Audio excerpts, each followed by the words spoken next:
my friends, welcome or welcome back to my channel. My name is Erica, and in today's video I am bringing you another episode of Makeup and Artists.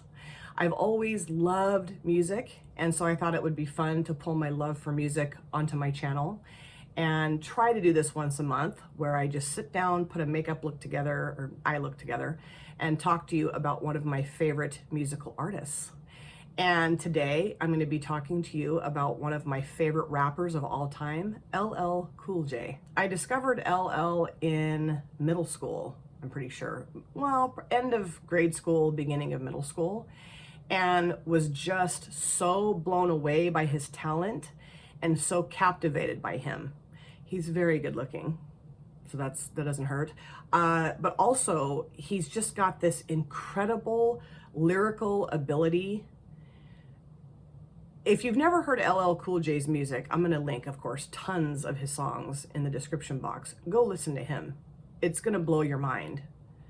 And I know that he's gotten some flack for being too commercial, and okay, but I don't care. I think he's one of the most talented rappers ever. And he just blows me away with what he can do lyrically. Yeah. And I've always really loved rap music. And I think one of the main reasons, I was thinking about this morning as I was in the shower, like what drew me to rap music. And I think a lot of it has to do with the fact, you can dance to it, which I love to dance and grew up loving to dance.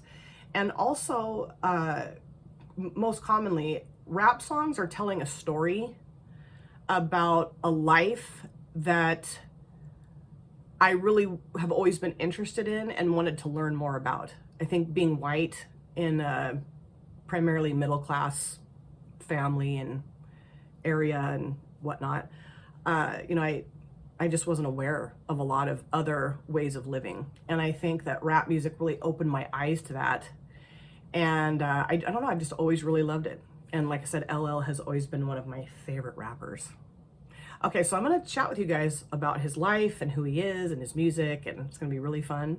And I'm going to put an eye look together with the Culturals palette from Cosmic Beauty / Brushes. For a minute, I'm like, what brand is it? Now, I did use this one other time for my TLC Crazy Sexy Cool video. I do try to bring in a new palette with each makeup and artist video, not just use the same.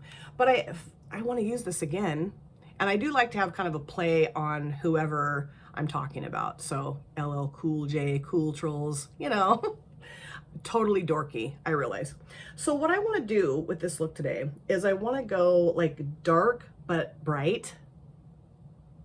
So I'm going to use, for the mattes, let me get my glasses on so I can actually see what I'm doing here.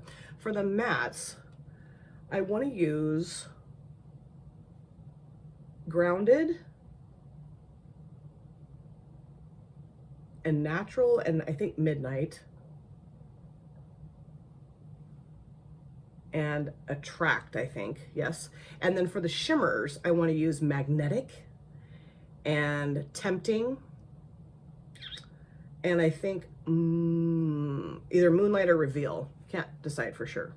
But I will start off by putting Grounded in my transition area. That's what I'll do. Now I am going to be doing both eyes on camera. I do have my brows done in the NYX Control Freak Clear Brow Gel, and then I've primed both eyelids in the Juvia's Place Prep Prime Eyeshadow Primer.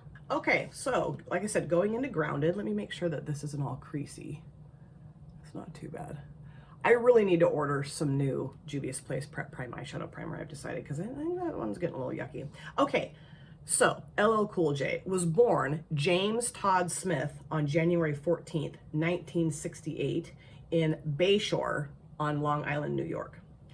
Now, he had a pretty tumultuous childhood, like early childhood. Apparently, his biological father was really abusive towards his mother and attempted to kill both LL's mother and grandfather by shooting them. He wasn't successful in taking their lives, but yeah, LL's father shot his mother and grandfather when he was like 4 years old.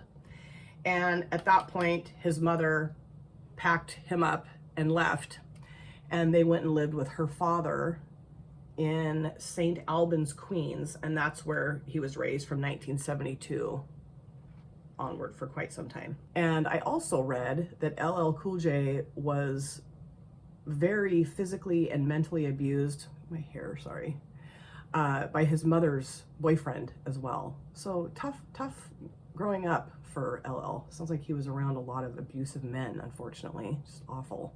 And another thing I didn't know about him is that he was raised Catholic. And at age 10 was when he first started to rap. And one of his main influences was a rap trio known as the Treacherous Three. And I vaguely remember the Treacherous Three. At 1984, at age 16, he began making demo tapes of his rap songs at his grandparents' house. And apparently his grandfather was really the first person that gave him money to kind of bolster the beginning of his rap career. I think he gave him like $2,000 to purchase like a turntable and microphone and mixing equipment so that he could start his rap career. And his mother would also use her tax returns to help fund his the beginning of his rap career. And apparently, at some point in his teenage years, he reconciled with his father. Apparently, his father got his life together, and LL's father became one of the biggest guiding forces of LL's rap career as well. Now, during the early '80s was when a little known NYU student by the name of Rick Rubin, who is now one of the most successful, if not the most successful, music producers. At that time, he wasn't though. He and Russell Simmons started the then independent indie label Def Jam. And that's who discovered LL Cool J, basically. He had started becoming pretty popular in the rap scene on the East Coast, and he went by J Ski initially. Now, he didn't want to continue on with that name because ski was a slang for cocaine, and there was kind of like this rap culture that had developed with people using names that were indicative of cocaine use, like Joe Ski Love and Curtis Blow. And LL was just like, I'm not into that. So he came up with the name LL Cool J, which is a play on Ladies Love Cool James, which I love that. So yeah, Rick Rubin and Russell Simmons heard one of his demo tapes and they were like, wowza. And so eventually they signed him to the label Def Jam. Now, his very first concert was in, I think, the mid 80s, yeah, like 84. Yeah, he's like 16 years old, 84, 85. And he performed his first concert at the Manhattan High School in the cafeteria. And he had just released his first single called I Need a Beat. Yeah, 1984. And everybody just loved him, especially the ladies. They were like, ooh, who is this guy? Because he's very attractive. He's always been super, super duper cute. And so that's just what started his career. He had this single released, he signed to Def Jam, he had this concert at Manhattan High School, and boom, he's on the scene now. He's on the scene. Okay, I think I'm done with this shade. That's gorgeous. I love it. So I do want to take the edge of that down just a skosh, and I'm going to use, I think I'm actually going to use this and not this one. This one is called Crave. Put that around the outer edge. I don't know why, I just think it would look nicer. Now, his debut single, I Need a Beat, sold over 100,000 copies. And in 1985, his first album, Radio, was released to critical acclaim. And it was noted that his rap sound was very innovative and powerful, which I absolutely agree. Now, let me give you some other facts about the album Radio. Initially, this album sold over 500,000 copies upon its release, and by 1988 had sold over 1 million copies. It peaked at number 6 on the top R&B/hip hop albums chart and at number 46 on the Billboard 200 chart. And by 1989, this album had gained platinum status. Now, the main songs that made this album such a success were I Can't Live Without My Radio and Rock the Bells. Now, Rock the Bells, I remember. I think that was the first song I ever heard from LL Cool J. And I want to say I was in the 5th grade. And where I heard that song was just out in the street playing basketball with my neighbors. There was a bunch of neighbor kids in my neighborhood, of course. And one of them, I know, had that tape. And so I was like, ooh, who is this? The very first rap songs I ever heard was from Run DMC. Love Run DMC. And it just totally blew my mind, you know? So LL was the second rap artist I'd ever listened to. And not only that song, but there was another song called Dear Yvette that he made that was pretty, that was a good one. I love that song. My mom didn't love that song, but about a woman of kind of ill repute, I would say. But yeah, I vividly remember playing basketball and whatever else out in the street, listening to Rock the Bells by LL Cool J. Such a good song. And yeah, I didn't own that album, but I definitely heard it.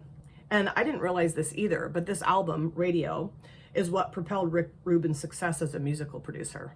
Like, everybody was just like, who produced this? And oh yeah. And he went crazy. Now, in 1987 is when he released his second album, Bigger and Deffer. Okay. And that was produced by DJ Pooh and LA Posse. Now, Bigger and Deffer is the first album I ever owned from LL Cool J. And the song that I initially heard that made me go buy the tape was I'm Bad, which is, I think, one of his best songs he's ever done, and I Need Love. Now, the thing that was so cool about I Need Love is that it was a rap ballad.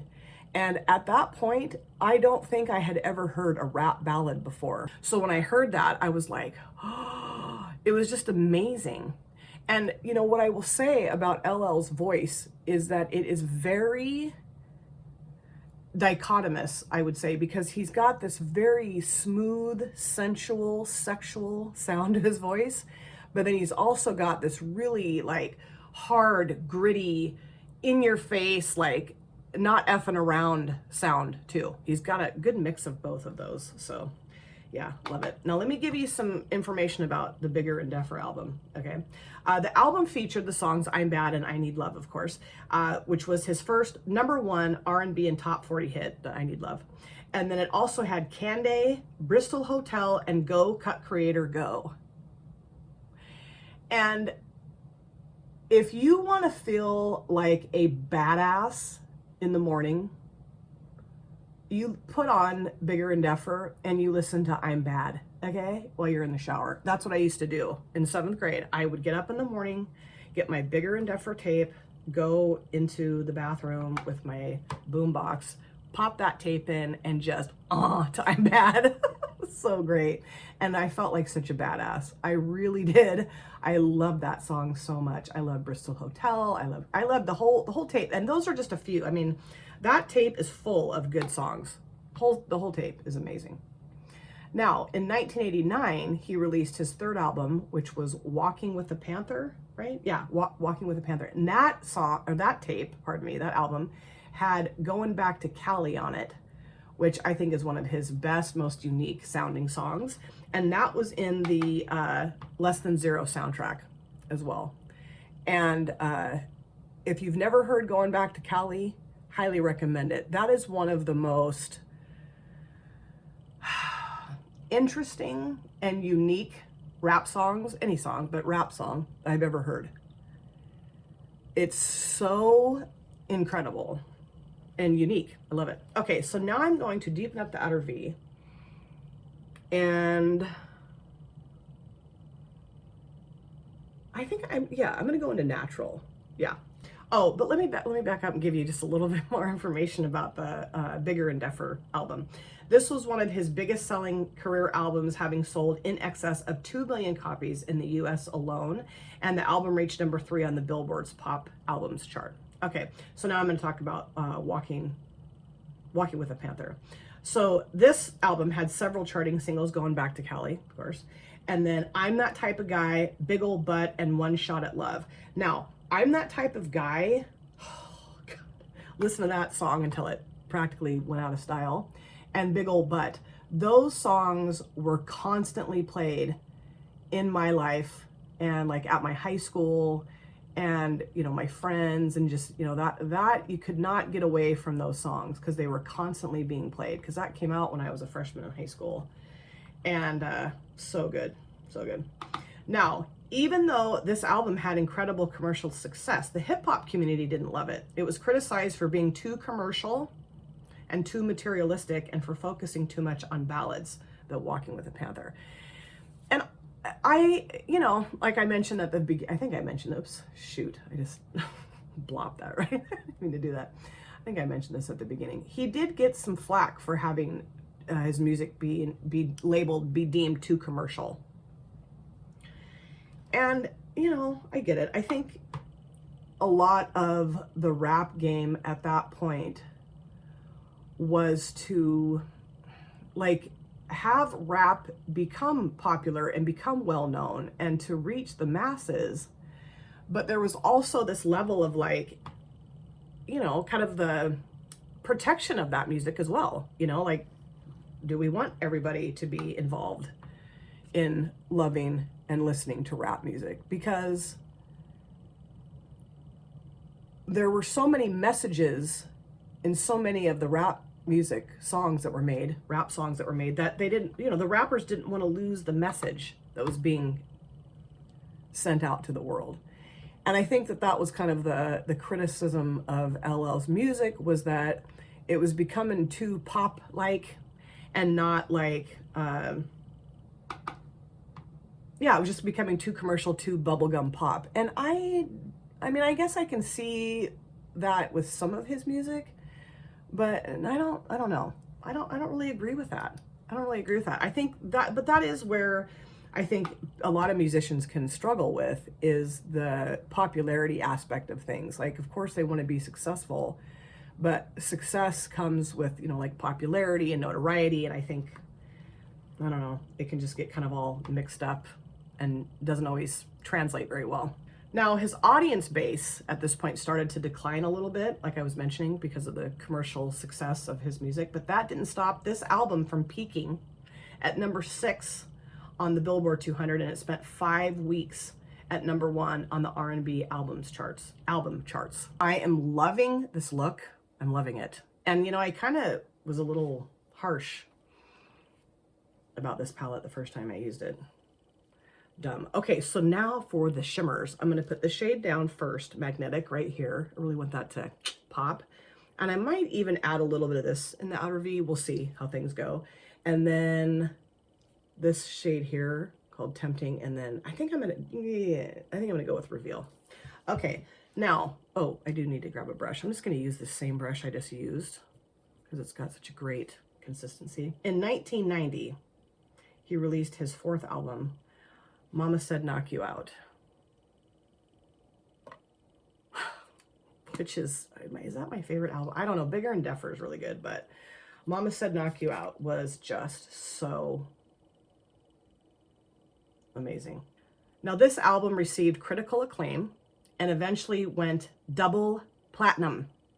Of course it did. Now, he says that this album was a real turning point in his career because he was able to prove to his critics that he still had the ability to stay relevant and hard-edged despite the misgivings of his previous album. Which I feel like I have something on my face. I don't know.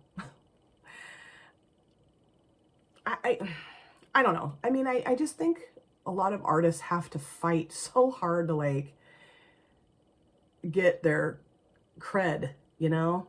And I feel like the critics were really too hard on that album, but the Walking with the Panther. I'm like, okay. Anyway, now the album Mama Said Knock You Out became one of the top selling albums of his career with the title song, Mama Said Knock You Out, of course. And then it also had Around the Way Girl, which is, I think, one of my favorite songs. I'm going to say that a lot. Murdergram, Jinglin' Baby, Mr. Goodbar, and To the Break of Dawn. Now, let me tell you a little story about Mama Said Knock You Out. So when I was a senior in high school, 1992, I was on dance team. And that was when I very first hurt my back, because I've had 4 back surgeries. Because my dance team coach decided to slam me down into the splits. And that's when my discs first went a little haywire. Okay, so we were going to perform a song, or perform a dance to the song Mama Said Knock You Out in one of our pep assemblies. And I couldn't perform because I couldn't dance. But I knew all the words to Mama Said Knock You Out. All the words. So while the girls were doing the dance routine, I rapped, lip synced the song, walking around, acting all tough and bad. Dumb. I mean, the song's not, I was dumb, not the song. Yeah, so they'd all dance and I lip synced Mama Said Knock You Out when I was a senior in high school. It was the coolest thing. And you know what's funny is I have run into, a few people here and there because I live in the same town I grew up in. And I will run into people every so often who I went to high school with. And I'm not kidding you. Most people will say, I will never forget when you lip synced Mama Said Knock You Out in the high school gym. That was so awesome. It was really cool because I was really into it, I embodied LL Cool J in that moment for sure. I love this shade. This is going to look funky for a hot minute. I do, though, need to grab another brush. Hold on. Now, he also broke into the acting scene, LL did. In 1993, he acted in 2 movies, The Hard Way and Toys.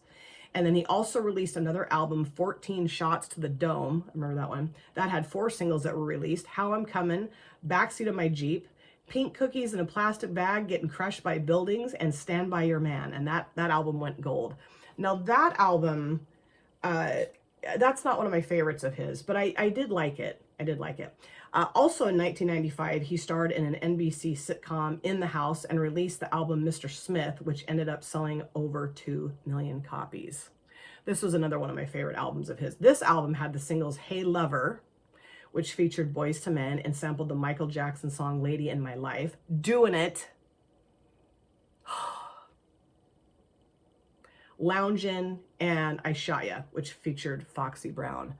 Now, oh, this is gorgeous. I do remember Doing It. That was really popular. Was I still in college at that point? Yes. Yeah. I was like a junior, senior in college. Did I tell you I'm going into tempting? Can't remember if I told you that or not. I'm going into tempting. This is beautiful. I just remember that album being so popular and was played constantly. Like we'd go dancing. I live in Oregon and we'd go up to Portland to go dancing, and there was a dance club called Upfront FX, and they would play Doing It and Loungin' and, a lot of Hey Lover, a lot of his songs, Mom Said Knock You Out, and all of them really, all the time. And I remember dancing until I was a sweaty mess to LL Cool J songs when I was in college. And also I can remember being at a lot of parties in college and listening to LL Cool J's music. And, he was very, very popular in my life. Like my friends all loved him, and just, I don't know, like everywhere we would go, basically, I feel like LL was playing. We always were listening to LL in one way or another. In our cars, we would have his tape CDs, listen to that too, in that way. So yeah, LL Cool J's music was like a huge part of the soundtrack of my life growing up in, middle school, obviously high school, college, into my early adulthood. Absolutely. This is a beautiful shade. I love these shimmers together. These are really gorgeous. And then I want to put the bright towards the front of the lid, on the front part of my lid. Yeah, that is really nice. I do though want to go in with my finger with magnetic. I will say this shade is dry feeling, I would say. Dry and like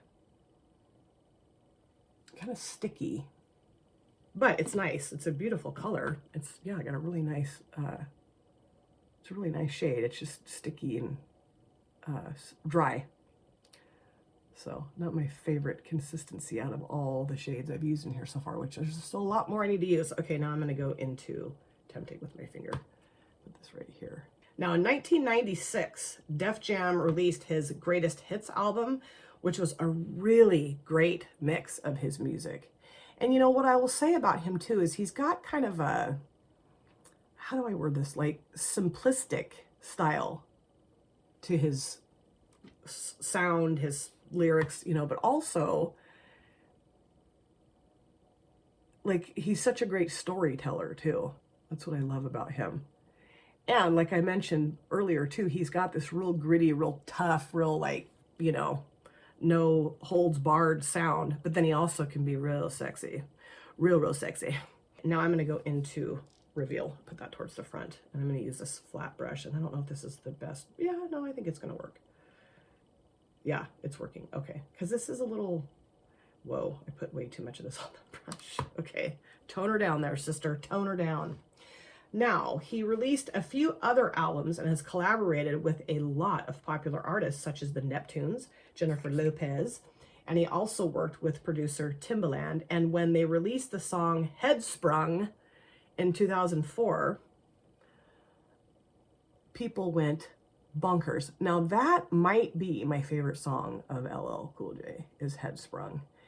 And I had kind of forgotten about that song, you know, like I remember when it first came out and I was super into it. Like, this is badass. I love it. And then my daughter was in a dance troupe performing group type situation in like 2012, 11. And I went to watch one of her practices, and there was a bunch, this is gorgeous. There was a bunch of kids that were in that dance group. And so there were lots of different performances that were done. And I'm sitting there like, you know, just got done watching her dance. And now the next group of teenage kids is going to come perform their song or their dance routine. And it was to Headsprung. And I lost my poo. I'm like, oh my God, this is LL Cool J. This is so amazing. And Cindy's looking at me like, Mom, shut up, weirdo. But I totally lost my poo. It was so great. Love Headsprung. If you guys have never listened to that song, listen to it. It's so good. And I actually watched a podcast. I can't remember the name of the podcast, but LL was on it. He was a guest. And he was talking about the lyrics to that song and how people gave him a lot of shit for it. And that was just funny. And I loved it so much. It's such a banger, you know, like you can totally dance to it. And it's so good. God, I love Headsprung. Let's see, in 2006, he released the album Todd Smith, and that album includes 11 collaborations with other artists such as Jules Santana, 112, and Genuine. Love Genuine. I'm going to go into reveal with my finger, like I always do. After a 2-year delay, his final album with Def Jam was released, titled Exit 13, and 50 Cent was the executive producer. I'm not sure exactly what year, I didn't write that down. In 2008, he went on tour with Janet Jackson on her Rock Witchy tour. So that's cool. I didn't realize that he went on tour. I would love to see LL. And I mean, I know he's been on lots of tours, I'm sure. I just didn't know he went on tour with Janet Jackson. 2008 is what I was getting at. And I would love to see him in concert. God, wouldn't that be badass to see LL Cool J? I would die. Like, I've always had such a huge crush on him. And then, you know, just to see him live and listen to his music live, that would be so freaking badass. I love this. This is so pretty. Although I don't love how this right here looks. It looks a little weird. And I am going to add some Midnight to... Yeah, that looks better, I guess. I don't know. I feel like this eye is more cohesive than that eye for some reason. I don't know why. But that happens to me often. I think a lot of it is just, this eyelid is more droopy or like more loose skin-wise than this one. This has got a little bit more tautness to it, and this one, there's no more taut in that one at all, none. I am gonna go into Midnight just a little bit, add some depth to the outer V, because I feel like that shimmer shade is just like sticking out like a sore thumb. Other albums were released over the years, and he was nominated to be inducted into the Rock and Roll Hall of Fame in 2013, and in 2016, he received a star on the Hollywood Walk of Fame. I remember that. I remember them showing that on, I don't know, something I watched. It was the news or, I don't know, but I remember seeing him accepting his star on the Hollywood Walk of Fame. Okay, this is way too much shadow. Holy crap. Oh, well, it's okay. Just go with it. He's also been in several other movies I haven't mentioned yet. His first performance was in Crush Groove, where he performed his song, I Can't Live Without My Radio. He was also in the movie Wildcats, which is one of my faves. It's got Goldie Hawn, Wesley Snipes, Woody Harrelson.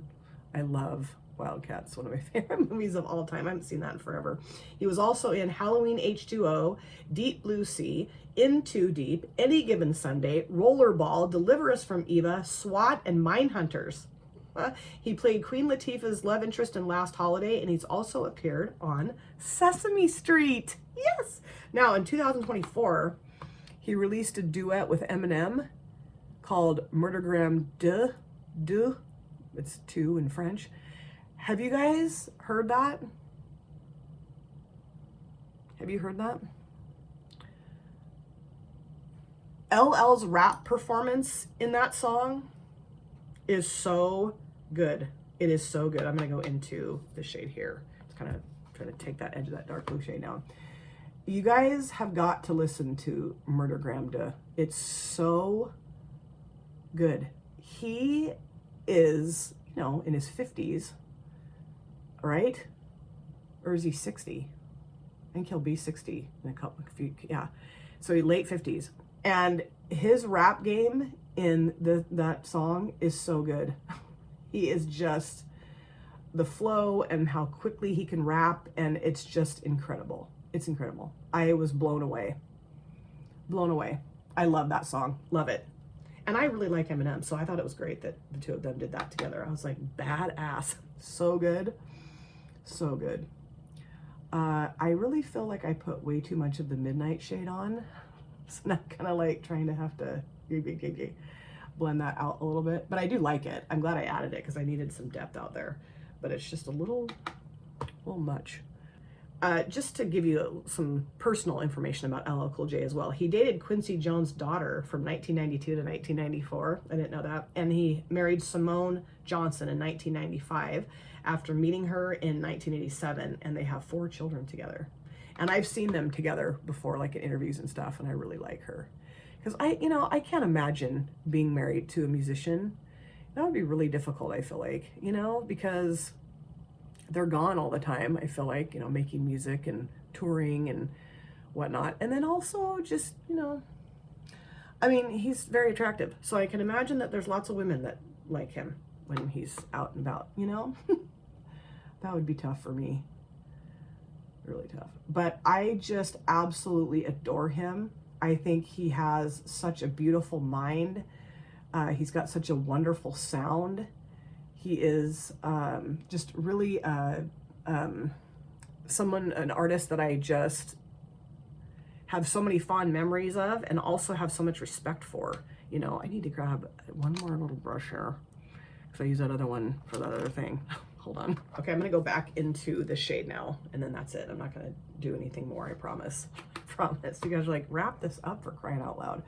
Anyway, I just really will always have a ton of love and respect for LL Cool J because, I just think he's got all the goods. And, like I said, his music was really a huge part of the soundtrack of my life growing up and just really opened my eyes to rap in a lot of ways. Like I mentioned, he was the second artist I ever really listened to that was a rapper, and I just was so like moved by it and like blown away by it, and just really hit me so deep. I don't know why that is, but it just did. And I don't know, he's never let me down.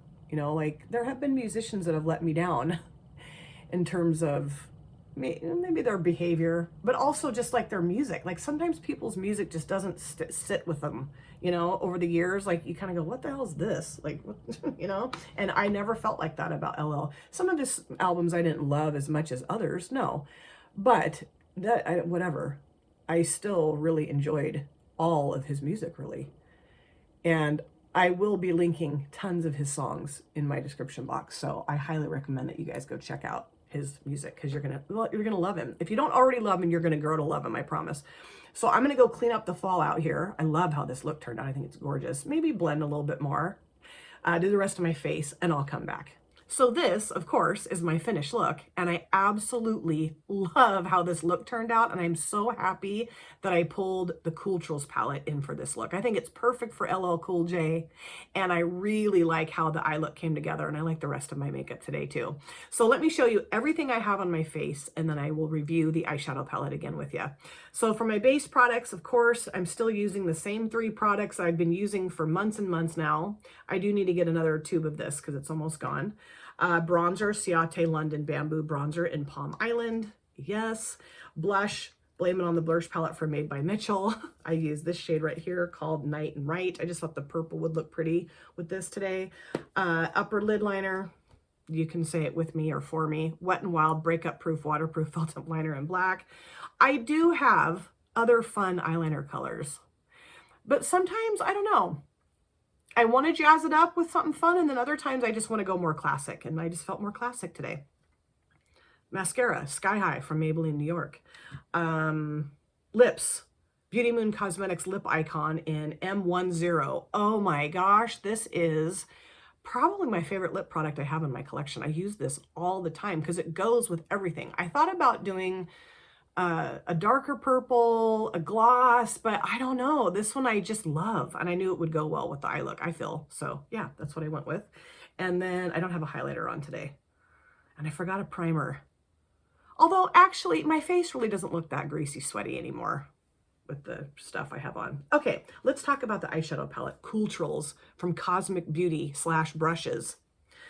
Man, this is lovely.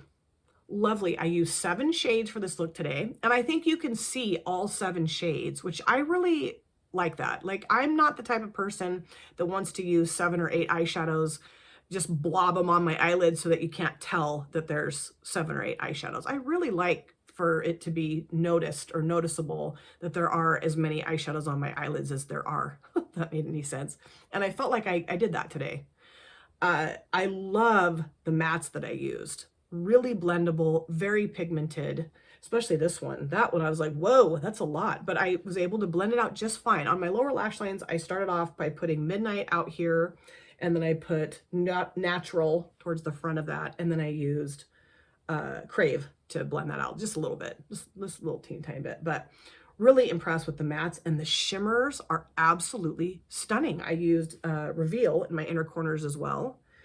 And loved Tempting, loved Magnetic, although I love the color. I don't know that I love the formulation of it. It's just kind of dry, and I don't know. I mean, I think it looks beautiful on my lids, but just, I don't know, a little different. Reveal, yeah, I think out of the shimmers I used, this one was my favorite. Did I say I popped that in my inner corners? I did. I think I did say that. But really liked the color combination I put together out of this palette. And I don't know why I was so hard on this at the very beginning. I'm like, I don't know that I like it. I love it. It's gorgeous. Like, I'd be an idiot not to love this palette. Let me know in the comment section if you are a huge fan of LL Cool J like I am.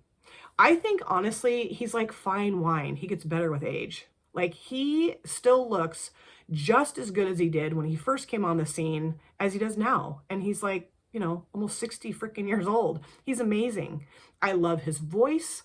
I love his style. I love the differences of his music. Like, he's had all kinds of different types of music come out, I feel like, you know, like the hard hitters, you know, take you out your knees. Then he's got the ballads, and he's got the sexy music. Then he's got like the storytelling aspect as well. I just think he is an all-around, really incredibly talented artist. And I would love to chat about your memories of LL Cool J in the comment section. And please go and listen to his music today. I'm going to, of course, like I said 8,000 times, list tons of his songs in the description box. And I think you should treat yourself to a day of LL Cool J music listening. I know I will be. That's what I love about doing these videos, as I spend several days just binging on the artists that I covered music. It's so fun. Thank you guys so much for taking time out of your lives to sit down and watch this video. If you're new here and you enjoyed what you saw, please consider subscribing, smash the like button, and of course, comment down below in the comment section. I love to chat with you guys there. If you've been here before, thank you so much for coming back. I cannot wait to see you guys again in my next video. But in the meantime, please take very good care of yourself. Be well, safe, happy, and I will see you soon. Bye. Drop it.